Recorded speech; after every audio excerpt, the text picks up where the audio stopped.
Hi, I'm Katie Stiles with Before and After TV. Today I'm going to show you how you can very easily yourself reupholster a chair. I've purchased 6 antique dining room chairs at a flea market. They're about 60 years old and the seats have definitely had their day. It's a very cracked and worn leather. I'm going to show you how easily you can do it yourself and everything that you need to do it. So the first thing you're going to want to do is pop your seat out. Some seats will be screwed in, some will come out easily. This one came out easily. And what I've done is I've had a piece of foam cut to the same shape. I've had 6 of these cut and I'm going to glue it onto the surface of this seat. Now I'm going to use some regular white glue and anything that says foam use on it is fine. And we're going to make sure that we cover the entire piece of foam. Give it lots of coverage. Now I've used an inch thickness of foam and it's quite a dense foam. The denser piece of foam that you use, the more life you're going to get out of it. So next we're going to take our foam and we're going to put it on top of our seat. We're going to line it up. And this is going to have to dry for probably at least an hour.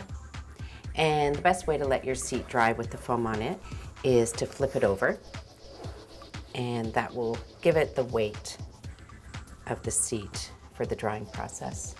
Now I've picked a really modern pattern and piece of material with some bright color. And now that the glue has dried, we are ready to cover the chair. So we're going to lay our piece of material down with the pattern side down.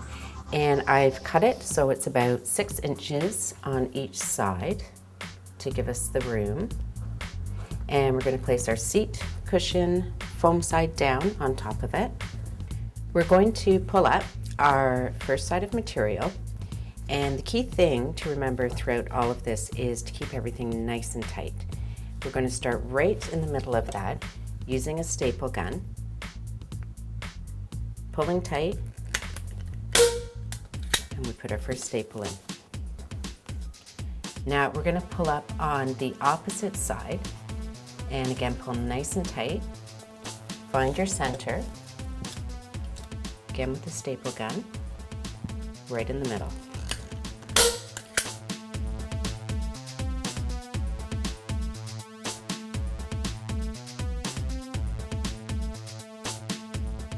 And then our fourth side, pulling tight. Now that we have our material all 4 sides secure, we're going to start from each staple and work our way out along the sides until we get just to before the corners, because we're going to do the corners last. And space them probably about an inch apart. And remember to pull up tightly on the material every time you staple.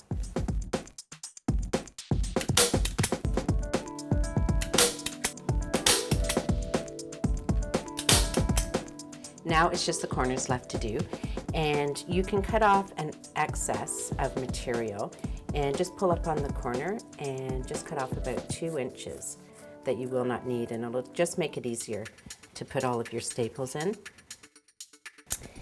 Now the corners you really want to pull up hard, and it's okay if you get a little bit of gathers because that looks normal on a chair. Just try and get it all as smooth as you can. And try and keep your gathers on the underside of the chair as much as you can. And keep it nice and tight. You're going to want to put probably about 3 staples into this area. And we're going to do our next corner. Again, pulling everything as tight as we can.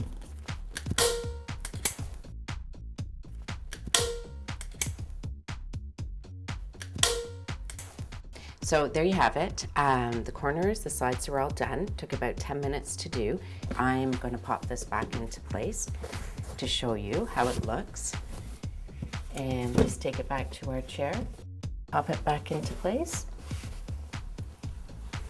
And there you have it.